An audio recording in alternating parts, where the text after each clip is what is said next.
Hello Tubesters, I can see by my battery and my 5 takes that I'm going to run out of battery long before I run out of things to say. Yeah, it's me. Tubesters, welcome to another video. Today we're looking at some Empress Miniatures 28mm Wargames figures from their Vietnam range, or Vietnam War. They also do French Indochina before the American involvement in Vietnam, and Australia, New Zealand, Republic of Korea, South Korea, and some other forces that I can't remember right now, and allegedly the British SAS operating from Thailand. I've seen the photographs online. There's nothing secret about them. We were there in very tiny numbers helping the Royal Thai Army. Right. Let's talk about figures. So I've got 3 packs of figures, 4 in a pack. I ordered 3 packs of the United States Marine Corps. This is there for the Battle of Hue in the Tet Offensive 1968. If you don't know the Battle of Hue, H-U-E, I believe, go look it up. I was going to say a fascinating battle. It wasn't fascinating for the guys that fought on either side there, but it was more or less since Seoul, I believe, the Battle for Seoul in the Korean War. It was the first time the United States Marine Corps had fought at any scale in built-up areas, and it was more or less having to learn as it went along how to conduct urban operations. All sounds very technical, doesn't it? Really, for just doing a lot of brave things. Really. I asked for 3 packets of just test figure. I'm just going to be test painting these. I wanted this range since it came out. I sent for the 3 figures, and they managed to stuff the order up. And I got North Vietnamese Viet Cong figures and 2 packets of Marines. I suppose 2 out of 3 isn't bad. You could bump your gums on it. I'm not. I'm actually going to look at it on the bright side, which is I get a chance to paint some NVA and Viet Cong and to compare them and things like that. So that's not a bad thing really, but come on, 3 packets of figures, how hard is it? Right, so join me at the bench. We'll have a look at these guys. They're I've obviously already had them out and had a look, and they really are as good as they show on the website. I believe Paul Hicks sculpted them, and obviously he's a legend in the sculpting world of War Games figures, and I like a lot of his World War II stuff, but which I've never painted. But the Vietnam range, it flows, especially for Hue. It's something I'm really interested in. So it really floats my boat. That so yeah, it was a good opportunity to paint some figures for you, show you what they look like rather than Napoleonics all the time.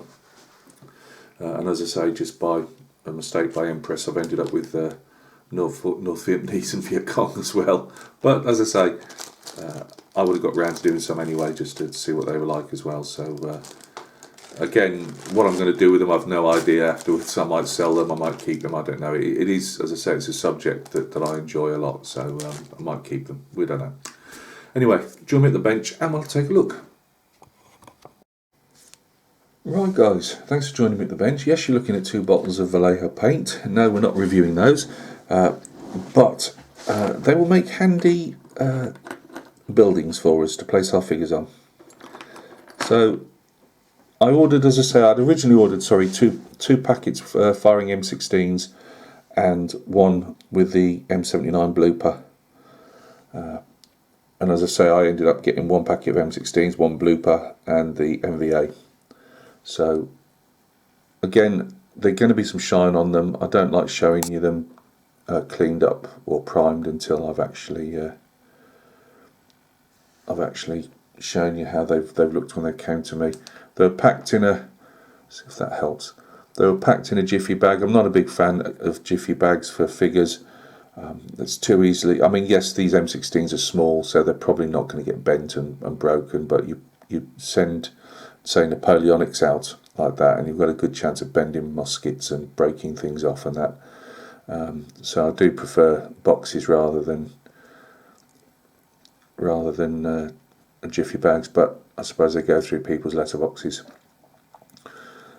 The metal seems to be quite hard, not particularly soft.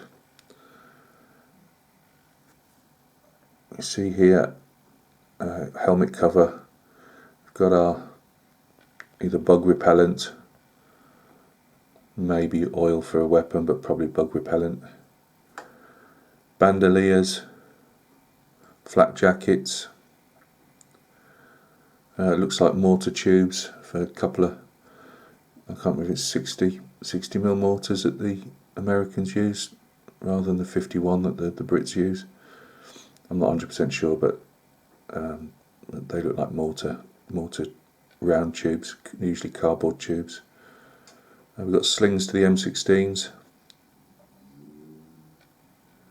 I believe that's a respirator case.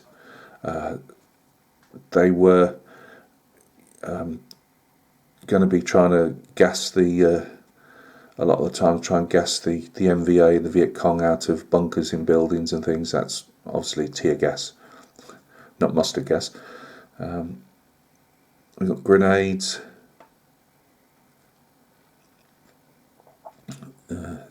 folded up trousers, which you see often in the Hui. Well, a lot in general, but a lot of the colour pictures and black and whites you see from Hui. Obviously, Paul Hicks has done his research. Just trying to see slight roughness. Just take that out so I can see. Maybe slight roughness to the cast, but nothing major. Nice faces again. Always nice faces from the sculptor. So yeah, that's one. Let's have him by our makeshift building there. Bam, bam, bam. Let's see what else we've got to show you. Well, I've got them all mixed up apart from the MVA. So, Blooper.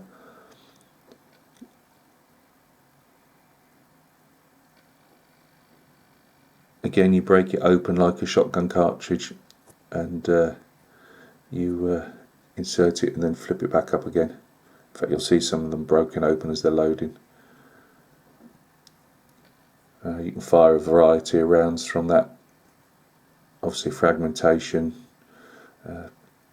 explosive fragmentation, white phos, I believe, and obviously also use it as a discharging tear gas as well. I do believe the Brits used it in the very early days of Ulster, Northern Ireland, fire tear gas, maybe rubber bullets. I'm not 100% sure, but it looked very much like the Blooper. Some of the older pictures I've seen. The guys that fired the Blooper, they tended to have just a. Let's see if he's got his firearm. Personal, yeah, he's got a pistol there. Browning 9mm, I believe.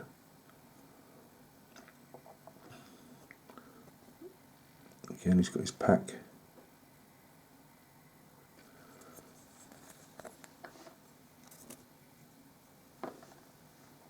Another nice pose here. Shouting, M16. They do some very nice poses in this range of figures.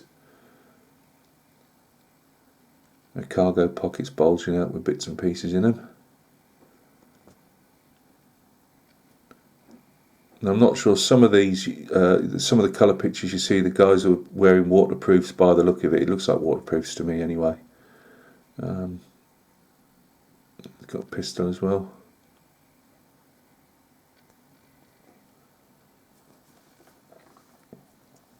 Let's put him by our makeshift building. Yeah, we can have a little game here. M16 again. I like these type of poses. I always find them very interesting. It's got spare M60 ammo belts on. Again, flak jacket. Smoke grenade.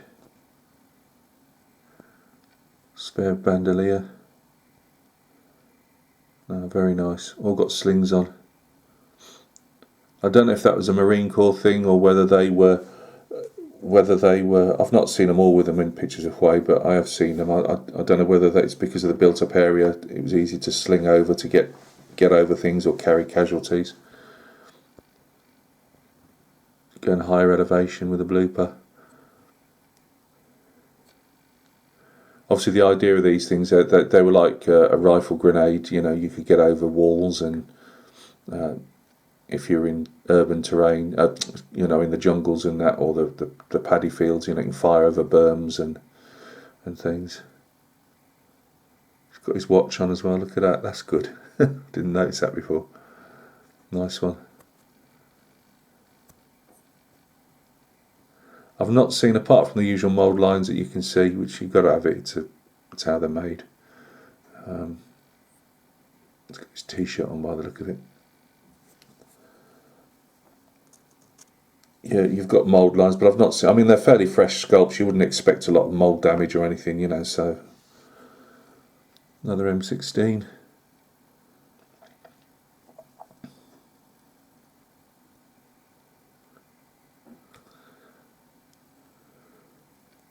Whether that's an African American face or not, I don't know. Whether you just paint them at different colour hues.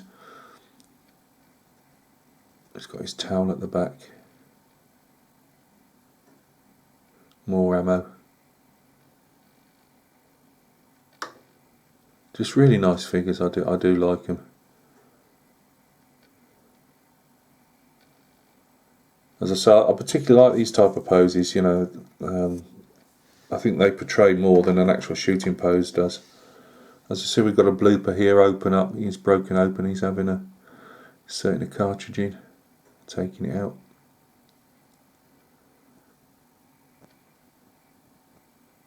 Bayonet. Again, sidearm. More bandoliers. Extra canteens. So a lot of thought's gone into it. And I always find with Paul Hicks as well, the hands are never over chunky. You know, they're all balanced. Well, that's a packet of smokes, or with my eyesight and looking through a camera lens, I'm not sure it's a pack of smokes, or probably is, or a spare magazine. Although he's not got an M16, so probably call it a pack of smokes.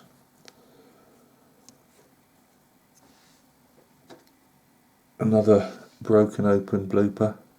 And so they all come in one pack. That's the only thing with these type of figures. You've got to buy a pack of, say, bloopers, M79 grenade launchers. You know, whatever you particularly want, that has to be the pack. You don't get, say, a mix of them. But most of you guys would know that actually do these type of figures would know anyway. But in case anybody doesn't, again, respirators. Nothing worse than getting gassed by your own CS gas blowing back on you. Right, we'll have a look at these figures here. I'm just turning away for a second because it is the RPD. I had to write it down. You know what my memory's like with my head. I thought it was an RPD, but I wasn't 100%. So this is the RP. They're all carrying the RPD. As I say, you have to buy a section. You know, all with the same type of weapon fit. This is the bipod for it. Obviously cast to the side. I mean, I'm saying, it says on the codes, I had to look it up because, as I say, I hadn't originally even looked at these, but it says that they are NVA stroke VC. You can put them as what you like, but would say he's VC, yeah. This RPD. I think it's also, let me just check, the Chinese, is it the T96 or the T56? T56 I think it is, for the Chinese copies, because I would imagine China was supplying them as well. Let me get it so you can see a bit better. So he's carrying his over his shoulder. Again, you glue that bipod. They've all got the bipods separately. You can see it better there. I believe the Chinese ones could normally fire it fires a belt, and they get discharged from the base of the machine gun. It's a squad automatic weapon. It doesn't fire single shot. You can only fire it burst. I believe the Chinese have got about 25 round belt in that drum. The Russian ones were more. I think you could go up to about 100 rounds, I believe. It's got a chrome barrel inside to lessen the wear, because you can't change the barrel on them. But it's a fairly simple. They're still still as they usually are. They're still in use today around the world. Long time phased out, obviously, in the even in the ex-Warsaw Pact countries, I believe, by the end of the fall of the Warsaw Pact. He's got his pith helmet on, but 7.62 round, I should say. So it's got a punch to it. Ho Chi Minh sandals. Again, guys that aren't into it, they were often made from rubber tyres, old rubber worn out tyres. So as I say, they're all RPDs, 2 with pith helmets. Here's the other guy with a pith helmet. That's just a bit of thing that's going to be taken off. Again, there's his bipod.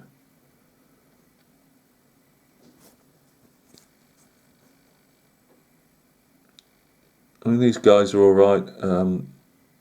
I prefer the American poses. I just think probably because the amount of material that the American poses have got on them, it makes the figure wear. These guys obviously are a lot less.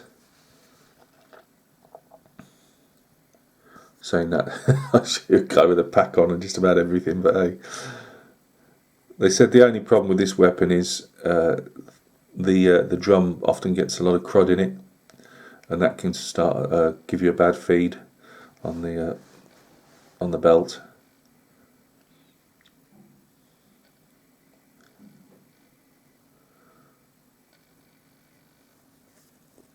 So we'll paint all them up, see what they look like. As I say, it's a shame, rather than having, say, one of these and a couple of AKs or whatever. It's a shame that I can't do that. So you'll be seeing all the same weapons. But never mind. It is what it is, as if people say. So guys, that's the Empress Miniatures for the Battle of Hue, United States Marine Corps. They do a lot of others. They've got a lovely command element with radio section, radio operators. They look really nice. I can't remember the price. Empress aren't cheap, but the figures are always, top quality. So out of 10. I'd give them all, I suppose you'd have to give them 10 out of 10 really. As I say, the Vietnamese figures, they're nice, you know what I mean? It's just obviously that everything's a bit more basic with them. So you can only do so much. The faces themselves as well aren't too characteresque, which you can get sometimes. We've all seen some of the War Games figures of the Japanese figures and Vietnamese figures, and Paul Hicks has just got a deft touch when it comes to sculpting. So they will be coming to my table to show you sometime when, I'm not sure, but you know what I'm like. I'll sometimes be beavering away in the background, and then suddenly you'll get to see a few figures painted up. I really would look forward to doing these, actually, especially the American figures. As I say, they've got a lot of character to them, and especially with these Marine Corps figures, green isn't just green, if that makes sense. There's a lot of things you can do. A lot of these flat jackets were more like a khaki colour, so there's a lot of you're not just looking at a green figure. There's a lot you can put into that. I'll put them on round single bases. But yeah, looking forward to doing those. Really impressed with them. So guys, thank you very much for stopping by and taking a look. As I say, I have got some Perry American Civil War figures coming as well. They'll be here whenever they get here. No mad rush. I'm painting this afternoon a lot of the Chevy, 1 in 35, 1 in 24 scale Chevy. Hoorah! Getting some of that done. We've suddenly gone from -3 to like 4 to 12, 11, 12, 13. You couldn't make it up. I've also got the 2 kids pulling the hand carts. They were all done. I'll have those up for a video fairly sharpish. If not, I'm just wondering if I'm looking over. No, the hand cart's just got to have a couple of highlights done to it. So let's do that one in one go. So guys, look after yourselves. There's plenty more videos coming up, and yeah, there was something else I was going to tell you, and then as usual, it's gone completely out of my head. No, it's gone. Too late. If it doesn't stop in my head for more than a couple of seconds, I've got no chance of retrieving it. Memory banks are completely shut. Right, guys, look after yourselves. Keep painting away. Keep building away. I always like to enjoy seeing a lot of the guys that I interact with, seeing what you're doing. It's always impressive work. So we'll catch each other very soon on another video. Cheers.